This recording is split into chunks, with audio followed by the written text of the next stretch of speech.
Hello everyone, welcome to Defense IAS Academy. Today we are going to start with the modern history. The topic for this modern history is sources and approaches. This is our first topic for this modern history.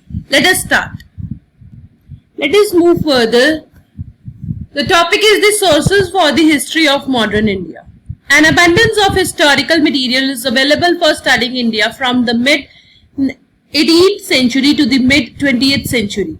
In constructing the history of modern India, priority needs to be given to archives. Archives refer to a collection of historical records and documents, usually primary source documents, which means that these are the documents that have been created as a necessary part of some activity. Administrative, legal, social and commercial. We are having four types of activities, that is administrative, legal, social or commercial. They are unique, original documents not consciously written or created to convey information to a future generation. An important part of archives related to modern India are the official records, that is the papers of government agencies at various levels. Means archives are just covering these are the documents which are covering mainly four activities. One is the administrative, second is the legal, third is the social and fourth is the commercial. We can say these are the unique and original documents. Let us move further. We can also add on, these records help historians to trace every important development stage by stage and follow the process of decision making and the psychology of the policy makers. The records of the other European East India companies, that is we can say the Portuguese, Dutch and French, are also useful for constructing the history of the 17th and 18th century. They are primarily important from the point of view of economic history, but much can be gathered from them about the political setup as well. Let us move further. Our next topic under the concept is archival materials. There are four categories of official records. First one is the central government archives, second one is the state government archives, third one is the records of intermediate and subordinate authorities, and the fourth one is the judicial records. Apart from these, there are private archives and archival sources available abroad. Let us discuss these four types of or categories of official records. First one is the central government archives. The National Archives of India, located in New Delhi, contains most of the archives of the Government of India. These provide authentic and reliable source materials on varied aspects of modern Indian history. The records with National Archives come under various groups representing different branches of the Secretariat or different stages of its development. Means at the different stages they are showing there the development which are made. This happened as the work of the East India Company was distributed among various branches, that is might be public or general, revenue, political, military, secret, commercial, judicial, education, etc. And a separate set of records was kept for each of these branches or departments. Means we can say each set of records, the separate set of records are made and it is kept with each branch or departments. We can also add on like the records of the Survey of India as well as the journals and memories of the surveyors provide valuable information not only on geographical matters but also on contemporary socio-economic reforms. Next are the archives of the state governments. This is the topic under the archival materials. The source material in the state archive comprise the record of the former British Indian provisions, the erstwhile princely states which were incorporated in the Indian Union after 1947, and third one is the foreign administration other than those of the British. Apart from this, the records of those Indian powers which were taken over by the British, for instance, The archives of the Kingdom of Lahore, popularly known as Khalsa Darbar records from 1800 to 1849, are important source material. Another important collection of the pre-British public archives in India is the Peshawar Daftar, housed in the Alienation Office, Pune. It forms the most valuable single source for the study of Maratha history for a period of almost a century before the fall of the Peshawars. For studying the history of the princely states of the Rajasthan, which Jaipur, Bikaner, Jodhpur, etc., Udaipur also, the archives of these states now housed in the Rajasthan State Archives at Bikaner are valuable. Similarly, the history of Dogra rule from 1846 in Jammu and Kashmir can be studied in the valuable collection of state papers housed at Jammu. Next is the archives of three presidencies. The early records of Fort Williams were lost during the sack of Calcutta in 1756. Former it was known as the Calcutta, but now in the stage of 20th or 21st century, we made Calcutta as our government has made Calcutta as a Kolkata. But the archives of the Bengal presidency after the British victory at Plassey have survived more or less in a complete series, which were partly available in the National Archives of India and partly in the State Archives of West Bengal. The records of the Madras Presidency begin from AD 1670 and include records of the Governor and Council of Fort St. George. In these records, what are the things in these records? In these records, there is plenty of information bearing on the rise of the English East India Company as a political power. Which was the political power? That is the English East India Company in South and in the Deccan, including the Anglo-French struggle and the English conflicts with other Indian powers. Let us move further. Archives of other European powers. The archives related to the Portuguese preserved in Goa, mainly belonging to the period from 1700 to 1900, means 17th century and the 19th century, are valuable for the history of Portuguese possessions in India. The orders and the dispatches from the Lisbon received in Goa and responses and reports dispatched from India to Portugal constitute the most significant historical material among the Portuguese archives. The Dutch records of Cochin and Malabar are in the Madras Record Office and those of Chinchorra in the State Archives of West Bengal.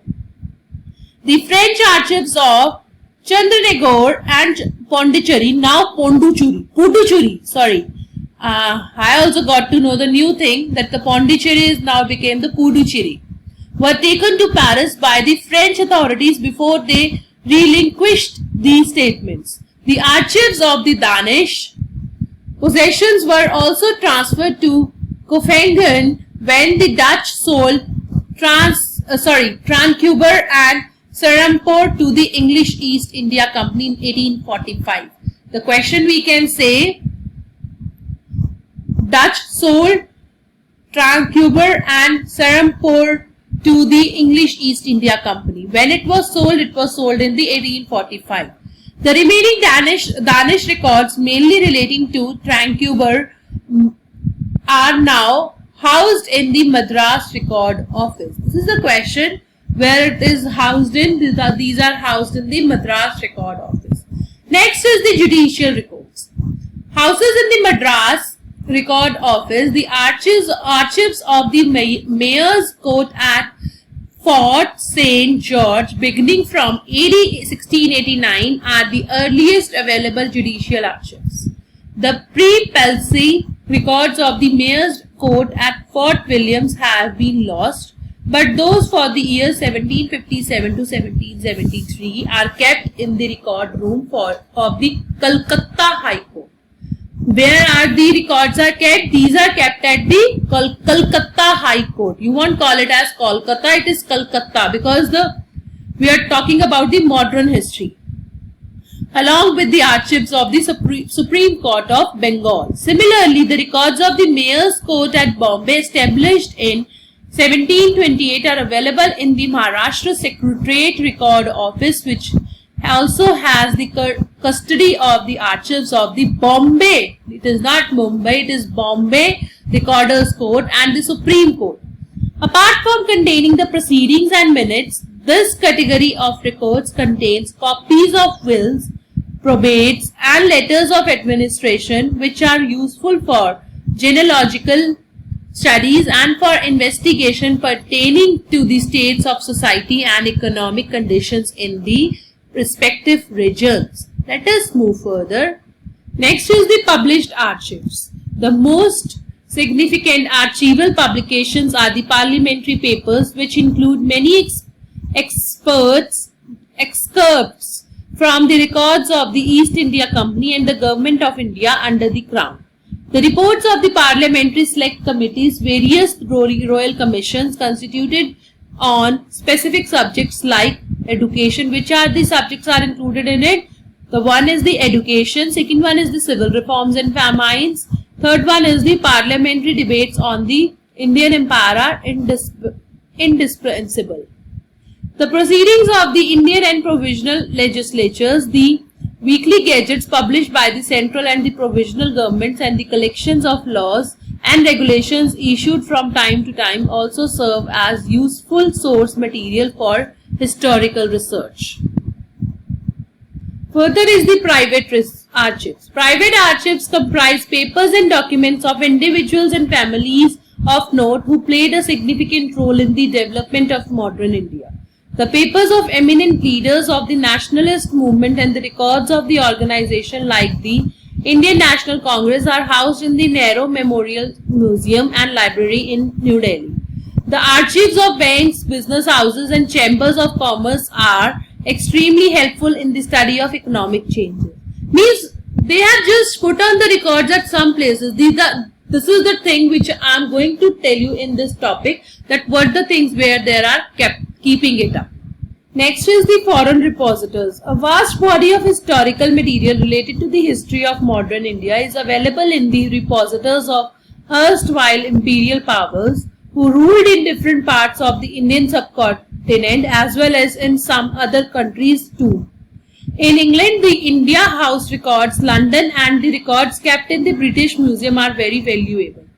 The India Office records possesses various important documents, the minutes of the courts of directors and the General Court of the East India Company and various committees constituted from time to time. The minutes and correspondence of the Board of Control and or the Board of Commissioners for the Affairs of India, and the records of the Secretary of State and the Indian Council. The British Museum possesses collection of papers of British victories, means victories, about the victories which are made by the Britishers. They are just keeping it in the museum. Secretaries of states and other high ranked civil and military officials who were posted in India. The archives of the missionary societies, for instance of the Church Missionary Society of London, provide insight into the educational and social development in pre-independent India.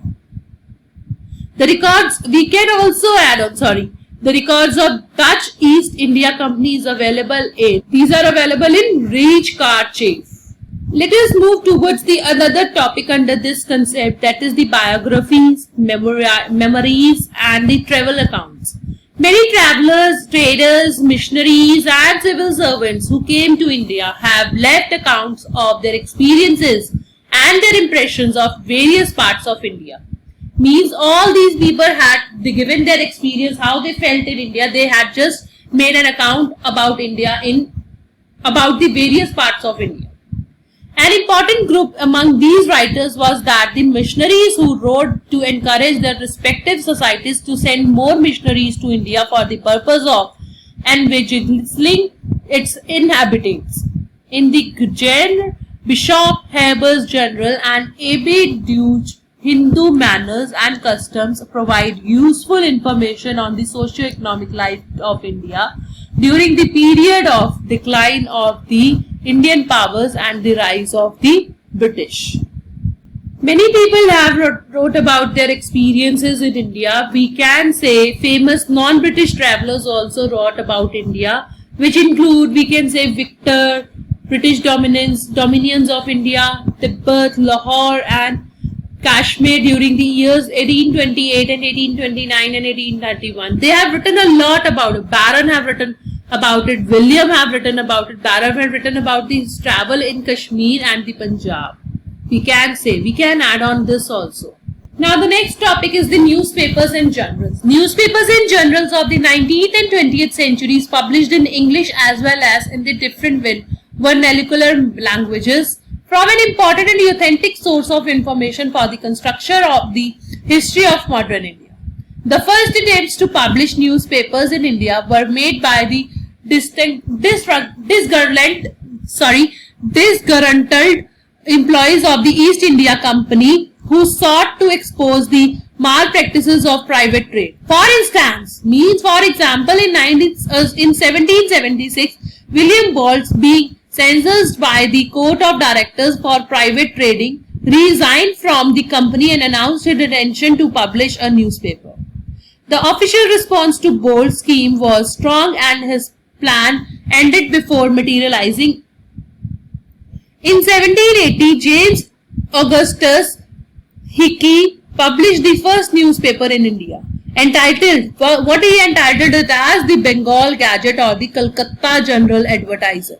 Hickey's press was seized within 2 years. It was seized down, owing to his outspoken criticism of government officials. Afterwards, many publications appeared such as the Calcutta Gazette, the Madras Courier and the Bombay Herald. The newspaper and journals of the early period primarily aimed at catering to the intellectual entertainment of the Europeans and Anglo-Indians. Many of the newspapers, or we can say publishers, came into the market, but many of the early period primarily aimed at catering to the intellectual entertainment of the Europeans and Anglo-Indians. We can also say that newspapers depict almost all aspects of life in colonial India from around the 1870s onwards. From the 1920s onwards, newspapers tracked the major events during the freedom struggle. However, newspaper accounts cannot be seen as unprejudiced or completely objective. The accounts that were published in a newspaper in London by the pro-British Raj people were bound to be different from the report in an Indian nationalist paper. Next is the oral evidence. Oral history refers to the construction of history with the help of non-written sources, for instance, personal reminiscences. Oral sources allow historians to broaden the boundaries of their discipline and corroborate their findings from other sources of history. However, many historians remain skeptical of oral history. Means many of the things are orally kept by the people. We are also just knowing about the many of the history which happened in our modern history. Next is the creative literature. The most significant outcome of the Indo-European contact was the novel, which emerged in the later half of the 19th century. The first important writer of that period was who was that? Let us see. He was the famous Bengali novelist. We name it as Bankim Chandra Chatterjee. His novels was mostly historical, the best known among them being Anand Mat, especially for its powerful lyric Vande Mataram. Now we got who wrote the Vande Mataram? Anand Mat. And the depiction of the Sannyasi revolt.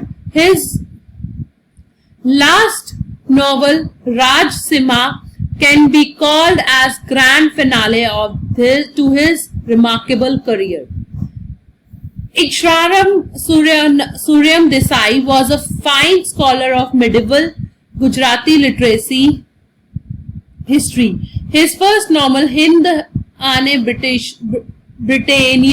Britannica, was one of the earliest Indian novels with political overtones. Tamil writers like Girija Devi and Ramatritha Thammal, who wrote Mohonara Rajani and Deskalin Mosavalai respectively, also made the novel an effective vehicle of social experience. G.V. Krishna Rao's Kilobomotholo in Telugu was concerned with the moral aspects and behavior of the rural people. Veko Muhammad Bashir was one of the eminent writers in Malayalam whose famous novel was Balyakli Sakhi, means the childhood friends. Next is the painting. The topic under the concept is painting. Some information on the socio-economic and political and cultural life during the colonial period can be obtained from the paintings of that period. The company paintings, also referred as Patna Kalam, emerged under the patronage of the East India Company. They picturized the people and scenes as they existed at the time. Trades, festival, dances and the attire of people were visible in these works. Company painting continued to be popular throughout the 19th century until the introduction of the photography in India in the 1840s. The pictorial images introduced by the British and the Indians, paintings, pencil drawings, etching, posters, cartoons and bazaar prints are especially important records of the Great Revolt of 1857. The British pictures offer images that were meant to provoke a range of different emotions and reactions. Some of them commemorated the British heroes who saved the British and repressed the rebels. Relief of Lucknow, painted by Thomas John Barker in 1859, is one such example. Another painting of this period, In Memoriam, by Joseph Noel Paton, recorded in paintings 2 years of the revolt of 1857. One can see English women and children huddled in a circle, looking helpless and innocent, seemingly waiting for the inevitable dishonor, violence and death. These paintings of the Mutiny period are important for the historian to interpret and understand the world views of the British and the Indians regarding the major event. We can add on, these paintings made a comment on the social evils at the time. Some of these paintings satisfied certain modes adopted by the people of the time. In the last decades of the 19th century, we are saying a new thing about it. A new art movement emerged which received its primary stimulus from the growing nationalism in India. We have many artists like Nandalal Bose and Raja Ravi Verma were representatives of the new trend. Means the new trend which had came into the market, they've just made the representative of that. In the rise of the Bengal school led by the Abhinandan Nath Tagore at the art school in Calcutta, he was the nephew of Rabindranath Tagore. He played a vital role, and many of them with him, like son of an important Tamil political leader in Sri Lanka. His name was Ananda Kantesh. They played a vital role for this painting system. This is all about this concept, the sources of the history of modern India. If you like, please subscribe.